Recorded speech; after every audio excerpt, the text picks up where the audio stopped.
So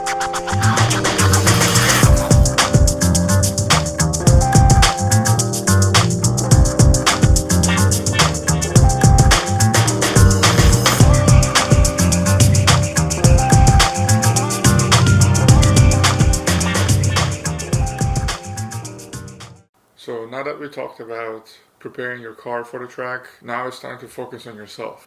You could have a fully prepped car, but if you're not ready yourself, then you're not going to do well at the track. So in this section, we're just going to talk about, preparing yourself and mentally, physically, and make sure when you get to the track, there's nothing that will bother you, annoy you, and you will just be ready to go to the track and have some fun.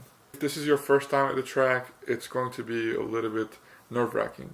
There's going to be information overload. You're going to have a bunch of different things coming at your way. You're going to be driving really fast, pulling like a G or more through a corner, braking super hard, while at the same time listening to your instructor through the headphone that he provides. While you're receiving all these things at the same time, you need to be ready on the other parts of the driving. The first part is make sure you study the track. Watch some videos. Everyone uploads their GoPro footage to YouTube. You have a lot of resources to kind of study the track. You can look at the map. I suggest printing it, and you can kind of like watch different videos, kind of track which racing line, like the racing line that they follow, so you know exactly how to, at least follow that line. So when it's your first time at the track, you're not going to be too confused. Your instructor will still tell you, give you tips on the racing line, but knowing that ahead of time will have less mental overload for you, so just keep that in mind. The second tip I will give is to watch videos on how to drive your car like a pro. This means using more advanced techniques on driving your car. There are a lot of resources like this on YouTube. One of them is, let's say, Motor Trend has a show called The Racing Line, and they talk about different things like braking, oversteer, understeer, following the racing line, and all these different things. And then I suggest watching those over and over again, kind of understand different concepts. The Motor Trend one has a lot of humor in it. It's funny, but there are more educational, more serious videos as well. There's a channel called Safe as Fast, I think, and they have different concepts for each video. Like I said, like braking, understeer, oversteer, which one is faster or not, blah blah blah. And they have like an instructor talk about it, and then they will go interview professional race drivers and ask them about it, ask their experience. And usually, for example, oversteer and understeer, none of them is the fastest. It only depends on the track condition, your car, the condition of your tires. So all these different things come into the equation. Watching these videos and understanding these concepts ahead of the event will just, make it much easier, so that when your instructor is saying, oh, you're understeering in this corner, or you're oversteering, and he will be like, oh, do less of this, do more of that. So knowing all these things ahead of time, like I said, will make it much easier for you. So the third point is to go to the forums or find someone who has the same car as you. There's a good chance that let's say if you have a Mustang like me, there's a good chance that another Mustang owner have taken their cars to the track. So I suggest contacting them either through forums or through different means. Just find out, hey, how was the car doing at the track? Do I need to do any modifications? If your car is new and you're trying to learn how the car behaves, I suggest not doing any mods yet. Just do some of the stuff I mentioned in the preparing your car for the track part, like changing fluids and pads.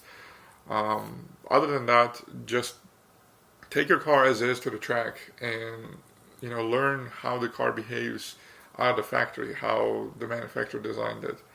And after that, you can, after your first event, you can, see I need sway bars, I need better springs, blah, blah, blah. All these things you will understand more. And once you do those modifications, you'll appreciate it more. So, yeah, just talk to someone who owns a similar car and kind of get an idea. There might be a problem where in certain turns, let's say, I don't know, a Mustang could behave a certain way, especially the new Mustangs, or it might oversteer, it might understeer. So getting this kind of information from another owner will be extremely valuable. It will you really cut down on the ramp up you have to do. So you could kind of expect, be like, hey, my car probably will behave like this if I push it to limits. So the more you know, the better it will be. So if you're watching this video way ahead of the event, like you should be doing, this tip will be really useful for you. So driving on the track is very physically demanding, especially if you're starting to push your car to the limits and getting like all the adrenaline pumped through your body, like pushing your car to the limit. It's going to be really, really hard on your body. You need to stay hydrated, and you need to make sure you are somewhat physically fit. Like being physically fit kind of helps a little bit, especially if your car doesn't have good like seating support. The Mustang GT does not come with like a seat that is good for like a racing application. It's more of a comfort oriented seat. So when I was driving, I was moving around a lot. The bolstering of the seat did not really support me that well. Same with the seat belt. Even though I tightened it, I keep on forgetting doing it before a session, or it will just come loose from all the braking and the acceleration that happens. So I would suggest, if you have the money, invest in proper seating, better racing seats, and a good seat harness, like a 5-point.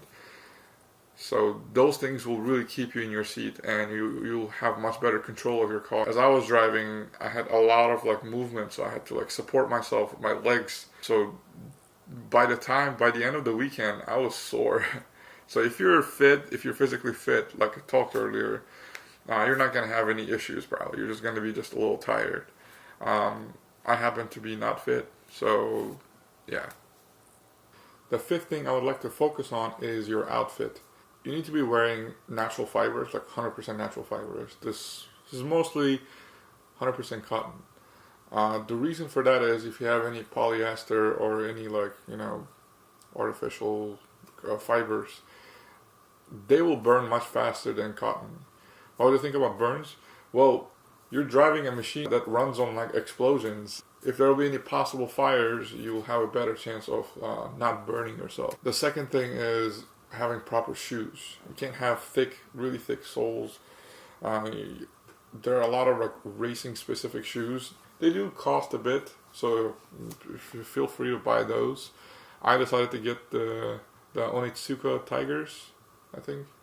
Yeah, I will link everything below so you can check them out. Those shoes were amazing. I have no complaints. I had good pedal feel. It felt very light and comfortable. So the next thing I would like to talk about is gloves. You need to have some racing gloves. So the purpose of racing gloves are to have ideal grip the whole time. This would also mean, let's say if you worked on your car, your hands are slightly dirty and you didn't have a chance to wash your hands, you can just put your driving gloves on. You're not gonna put any like grease, dirt on your steering wheel. Also, when you're sweating, let's say you're driving and it's hot outside, you have to have your windows down and you're going to be sweating, your hands are going to be sweating, you're going to be nervous. So that's why if your hands sweat when you're nervous, having some driving gloves will help. The last thing on the outfit part is helmet. You need to have a helmet. You need to have I think like SA 2010 approved helmet. So make sure you find those. You can find those everywhere almost. You can find them at the local racing shop. You can find them on Amazon, Newegg, everywhere. A lot of events, they do have loaner helmets, but if you've never put on a helmet, you don't know your size, it might be difficult to find a size. Also, some other people have worn it, they have sweated in it, so depends on how OCD you are with cleanliness. That might be an issue. So it's always ideal to bring your own. That's if you're going to be doing this more often, it's a good idea to get one. So if you have any kind of like a recording device, like a GoPro, dash cam, or any kind of camera, make sure you test them before the event. Make sure the mounts are properly attached. Make sure you clean them before you mount them. Just test them, make sure the recording works, the audio. With a lot of cameras, if your camera's outside or if it's inside and it's close to the window, you're going to have a lot of wind noise. So there are different things you could do where you can get like an extension cable for a microphone. You can just route it around the car. to a place where you're not going to have as much wind noise. Again, you can test this before coming to the event. Just go out on the highway and speak. Maybe put another passenger in your car. Let's say you want to hear your instructor after the event. You want to listen and see all the feedback that he's giving. Well, if you have a setup where all the wind noise is messing up your sound, then that's going to be like worthless. It's not going to be any value to it.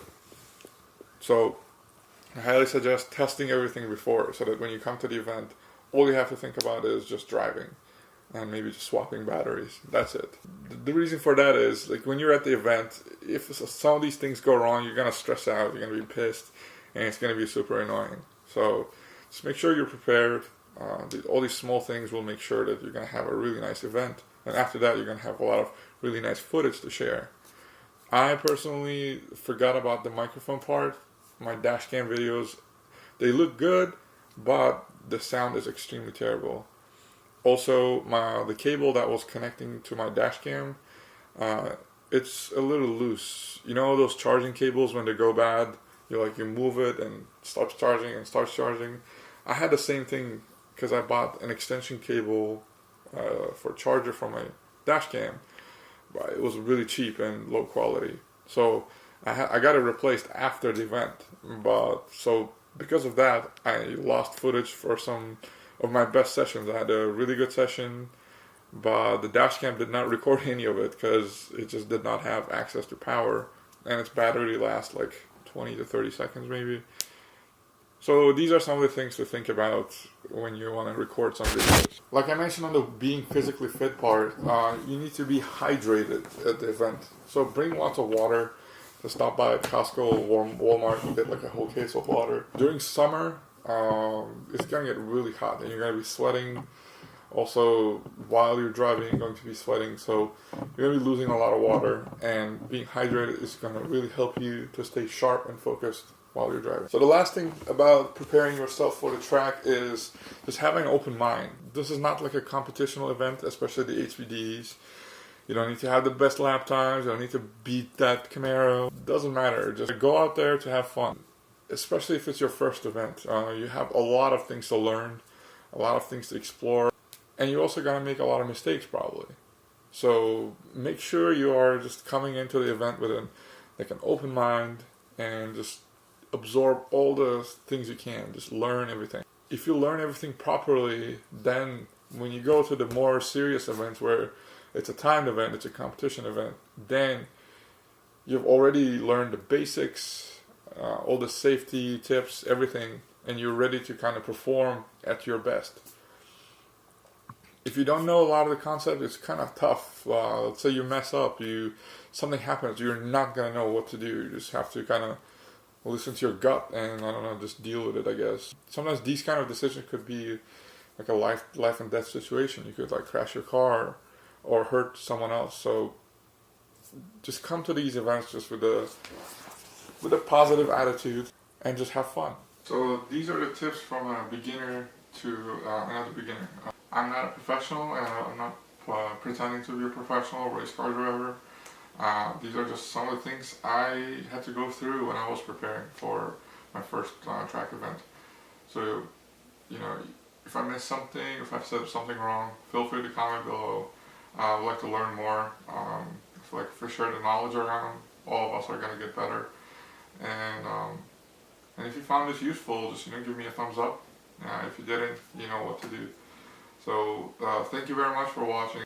I'm going to have like a full session video from my dash cam. The sound is going to be terrible, but yeah, I couldn't really do anything about it. Stay tuned, subscribe if you haven't. I'll see you at the next video. Have fun at the track and be safe.